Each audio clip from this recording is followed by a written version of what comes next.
Imagine you're towed out into the freezing, pitch-black ocean on this tiny boat. The swell is rising, the wind is just howling, and suddenly, the heavy tow rope that's connecting you to the massive mothership is just cut. Oh, wow. Right, you are completely alone. And if you can't figure out how to read the wind or, understand the invisible topography of the ocean floor hundreds of feet beneath you, you just don't eat. It's really as simple and brutal as that.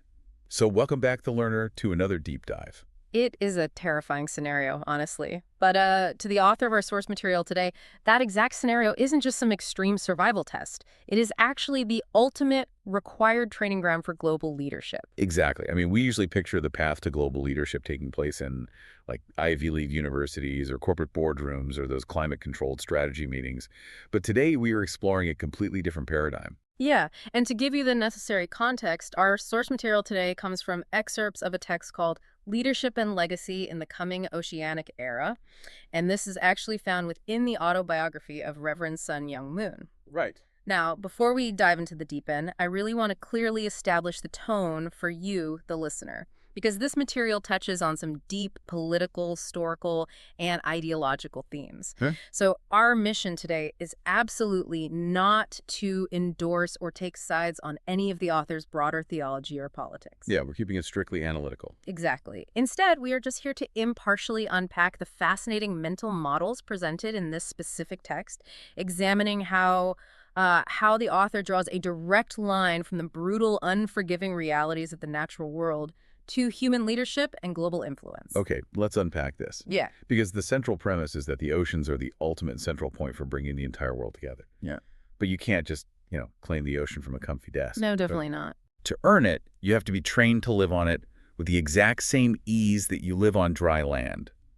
And the training method to achieve that ease is what we just described in the intro, right? One large boat tows 10 small boats out into the open sea, cuts them loose, and forces total independence. Total independence with zero safety net. I mean, you are entirely responsible for yourself out there. The people in those small boats, they have to independently map out the routes the fish are taking without relying on any advanced technological crutches. Right. They essentially have to internalize the rhythms of the natural world. I really love this imagery, honestly, because it maps so perfectly to other high-stakes environments. It's like the ultimate startup incubator versus the open market. Oh, that's a great way to look at it. Yeah, because you get towed out by the parent company. Right. You have that initial support, right? That initial funding and momentum. Mm-hmm. But eventually, the cord has to be cut. You have to read the market, or in this case, the wind and the water, entirely on your own. Right. And if you fail to read the environment, you don't just lose your Series A funding, you literally don't catch anything to eat. And this specific type of grit, it ties right into what the author calls the Alaska spirit. The Alaska spirit. Yeah. What's fascinating here is how the author uses raw nature as an inescapable crucible for character development. Because the Alaska spirit isn't some, corporate buzzword for working a little bit harder on a Friday afternoon. No, it sounds brutal. It is a literal, agonizingly physical routine. It means waking up at 5 a.m., going out onto the freezing, violent sea, and actively refusing to return to port until well after midnight. Jeez. You do not turn the boat around until you have caught your daily allowance. It demands an extreme, almost punishing level of endurance. Right, because catching fish in this context is definitely not a pleasure cruise. The text is very clear that the ocean just doesn't care who you are. The fish aren't going to jump into your boat just because you showed up with a positive attitude. Yeah. You had to develop highly specialized, gritty knowledge. You need to know how to mend the torn net when your fingers are completely numb from the cold. Yeah. You have to know the precise technical way to tie an anchor rope so that your boat doesn't just drift away and smash into the rocks in a sudden storm. And the underlying logic there is that the ocean strips away all human pretense. It doesn't care about your charisma or your family background or your academic degrees. It only responds to pure competence and resilience. Right. The premise is that if you can master these hyper-specific micro skills of the ocean, if you can internalize that intense physical discipline, you can transplant that psychology anywhere in the world and become a true leader of people. But just as you get used to this idea of, freezing hands and brutal surface conditions, the text takes a really poetic turn. It really does. And here's where it gets really interesting, because the author starts exploring the biological duality of the sea. On the surface, the ocean is chaotic and terrifying, right? Human beings naturally fear the massive waves and swells. Sure, it's instinct. But the author argues that those terrifying waves are actually biologically essential because their violent crashing is exactly what mixes oxygen down into the water. A perfectly calm, glassy, mirror-like ocean is actually a suffocating, dying ocean. That is a crucial biological reality, and it serves as a really powerful metaphor for leadership. The chaos is literally the lifeblood of the system. The very thing that terrifies the sailor on the surface, the massive boat-crushing swell, is the exact mechanism that allows life to thrive below. All right. And to illustrate this, the text then takes us down beneath the chaos, exactly 100 feet below the surface. And down there, it's a completely different universe. Right. It's so naturally cool you wouldn't need an air conditioner even if you were in a submarine. There are no crashing waves at all. Just total stillness. Exactly. Mm-hmm. And the fish at this 100-foot depth, they aren't fighting for their lives in the brutal surf. They actively seek out the depth with their perfect temperature. And the author describes them performing these wonderful dances. Yeah, that's a striking image. He actually compares them to a specific cultural group, the Little Angels Dance Troupe, waving their gentle fans in their colorful outfits. It's painted as this incredibly peaceful, beautiful underwater environment, which the author explicitly views as a prophetic vision for what a peaceful human world should eventually look like. It's a beautiful contrast. It is. But if you're listening to this and thinking, wait a minute, this sounds completely contradictory, you're not alone. I have to push back slightly on this romanticization of the ocean. Okay, how so? Well, it is a beautiful image, right? The fish dancing like a troupe with fans. But how do we actually reconcile that with the brutal Alaska spirit we were just talking about? I mean, you're either freezing at midnight on the surface, exhausted and tying anchor ropes, or you're watching a peaceful underwater ballet. They feel like two completely incompatible realities. And that tension is precisely the point of the mental model. For you, the listener, I want you to really consider this duality. The leader must understand and operate in both realities simultaneously. Okay. You have to be tough enough to survive the surface chaos, to endure the waves and ensure the oxygen keeps getting into the system, but you must remain visionary enough to understand that the ultimate goal isn't the struggle itself. The goal is the peace and harmony thriving below. The chaos isn't the objective, the peace is. But the peace absolutely requires the chaos to exist. Hardship essentially feeds tranquility. That makes a lot of sense when you frame it as a necessary mechanism rather than a contradiction. So if this brutal, dual-natured training builds an invincible individual leader, what happens when an entire nation adopts that psychology? That's where the scope really expands. Right, because the text zooms out from individual character to national identity, focusing heavily on the geography of Korea. Yes, the concept here is basically that geography is destiny. The text points out that Korea is already the largest shipbuilding country in the world, positioning it as a dominant sea power. Wow, the largest. Yeah, and theoretically, all it needs is a citizenry willing to universally embrace that grueling Alaska spirit and go out to sea. And the author traces this potential back to deep historical roots, noting that Koreans are the descendants of a 9th century historical figure named Changbo-go. Right, Changbo-go.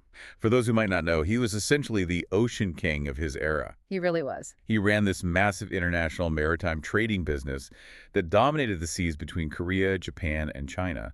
He was just a historic powerhouse of naval commerce. Exactly. He represents a clear historical precedent for maritime dominance, and this leads to a broader geopolitical concept in the text that we could call the peninsular theory. Okay, the peninsular theory. Yeah. The author argues that countries located on peninsulas, explicitly mentioning Korea, Greece, and Italy, share a very unique historical burden because of their geography.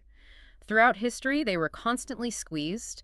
They had to contend with invasions coming at them from the mainland continents and simultaneous invasions coming at them from the sea. But the text argues this constant squeezing is actually an advantage, right? It forces them to develop what the text calls a steely national character. But how does that actually work in practice? I mean, practically speaking. Think about the pure mechanism of survival. When your nation is constantly defending against land armies and naval feats at the exact same time, your economy and your military are forced into rapid, constant technological adaptation. You can't just stagnate. Right. You can't just be good at farming. You have to master advanced shipbuilding, fortified coastal defense, and complex trade routes all simultaneously. You either collapse under the pressure, or you greet an aggressively resilient, adventurous culture. The author asserts it is no historical coincidence that great, expansive civilizations blossomed in these specific peninsular countries. And when talking about how that resilient culture expands and spreads its influence, the text introduces this massive natural phenomenon called the Black Stream, or the Kuroshio. Yes, the Kuroshio. It is a tremendous ocean current in the Pacific Ocean. It travels 4,000 miles a year, and the author notes it is driven by the gravitational pull of the moon. It's an oceanic gyre that literally moves the oceans. I mean, if the Black Stream stopped, the oceans would stagnate and die. They absolutely would. And the author makes this incredibly bold statement. The Korean people must become like the Black Stream and cause the flow of their peace-loving culture to influence the whole world. If we connect this to the bigger picture, this is really about the mechanics of cultural momentum. But wait, I have a driving question here. We're talking about massive ocean currents driven by lunar gravity, something ancient and planetary. How does an individual, or even a whole nation, consciously become a current?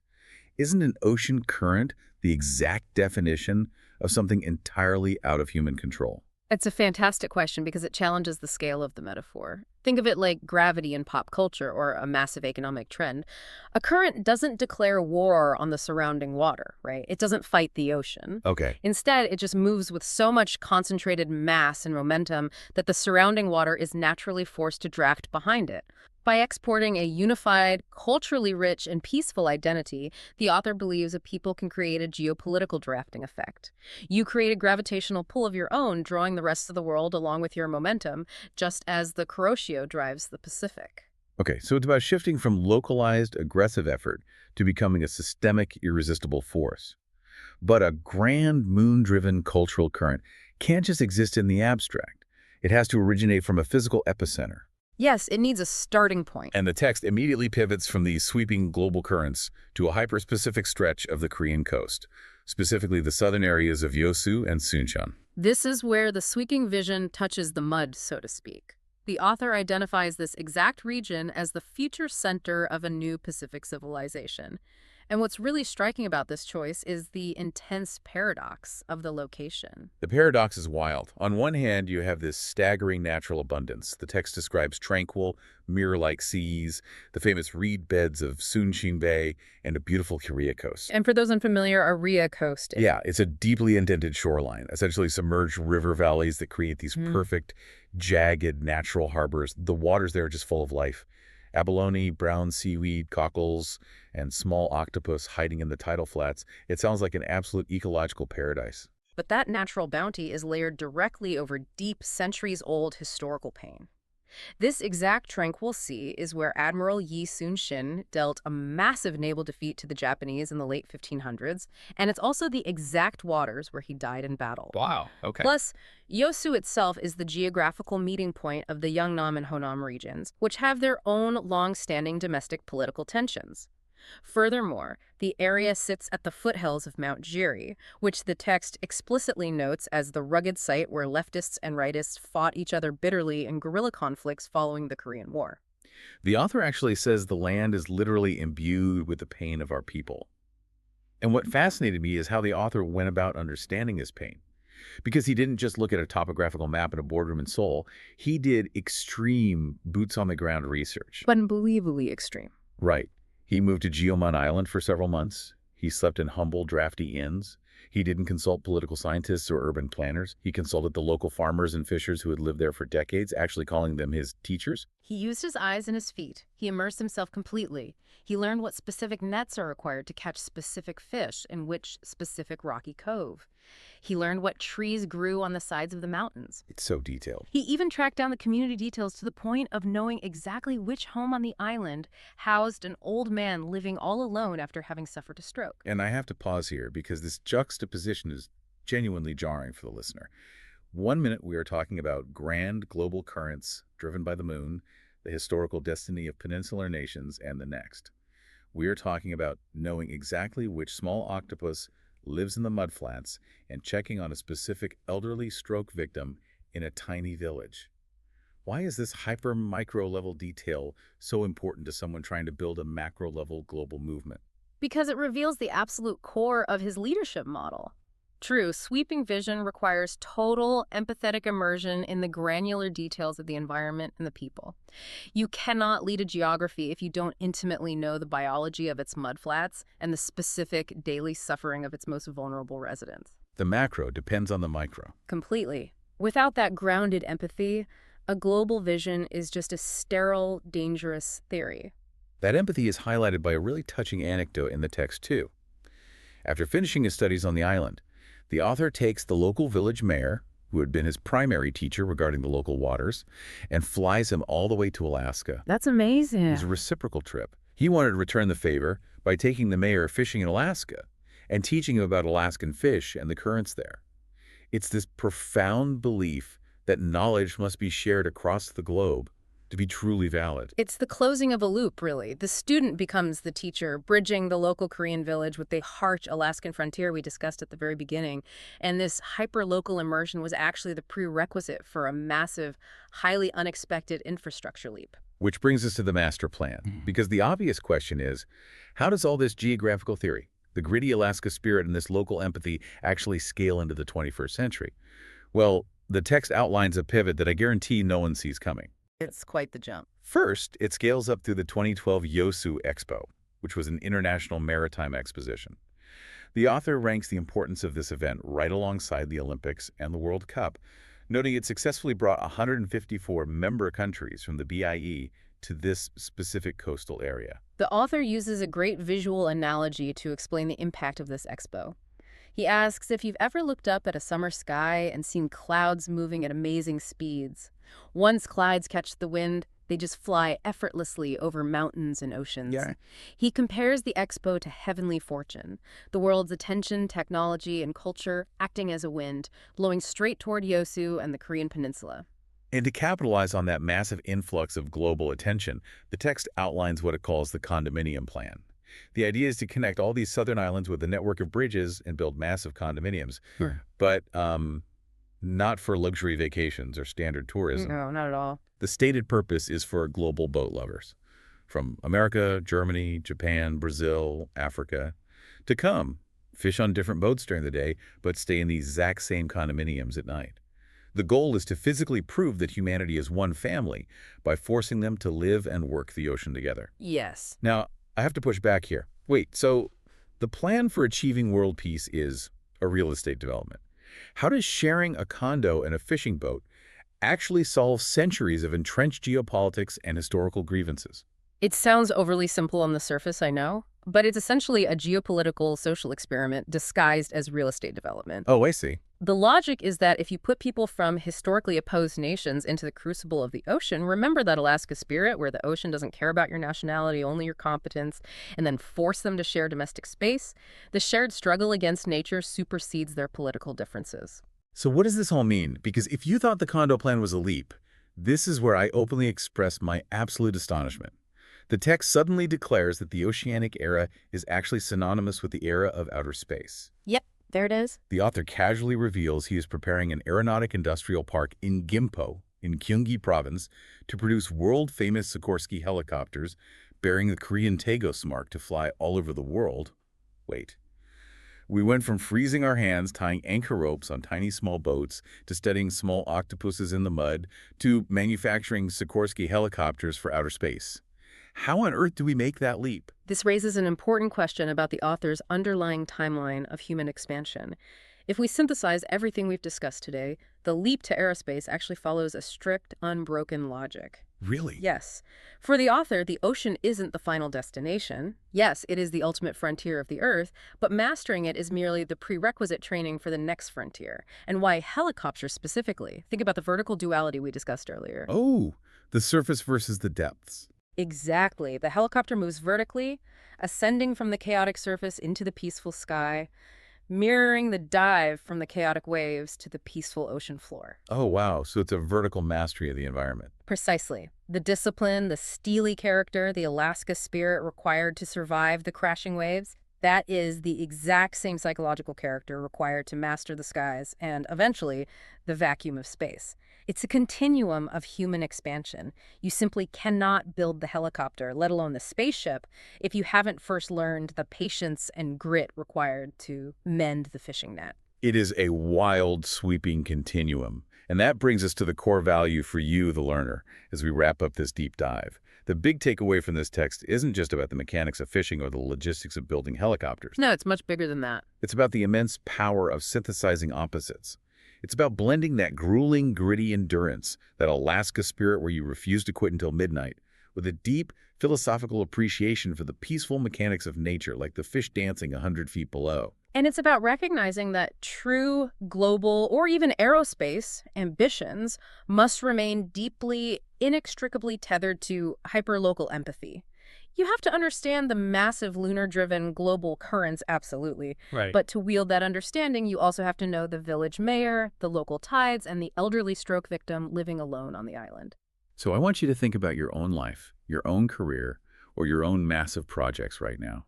Are you stuck entirely on the surface, just endlessly and exhaustingly fighting the terrifying waves? Or are you looking for that deeper 100-foot current to ride, understanding that the surface chaos isn't the enemy, it's just there to provide the oxygen you need to survive and eventually thrive? And we will leave you with a final, unexamined thought to mull over. We've seen how the author views the unpredictable, dangerous, freezing ocean as the required leadership crucible for the 20th and 21st centuries. If that premise holds true, what kind of brutal, unforgiving Alaska spirit training will be required for the first true leaders of the coming outer space era? What does the space version of tying an anchor rope with freezing fingers actually look like? That is quite the thought. A huge thank you for joining us on this deep dive. Keep asking those big questions, keep looking for the hidden currents around you, and we'll catch you next time.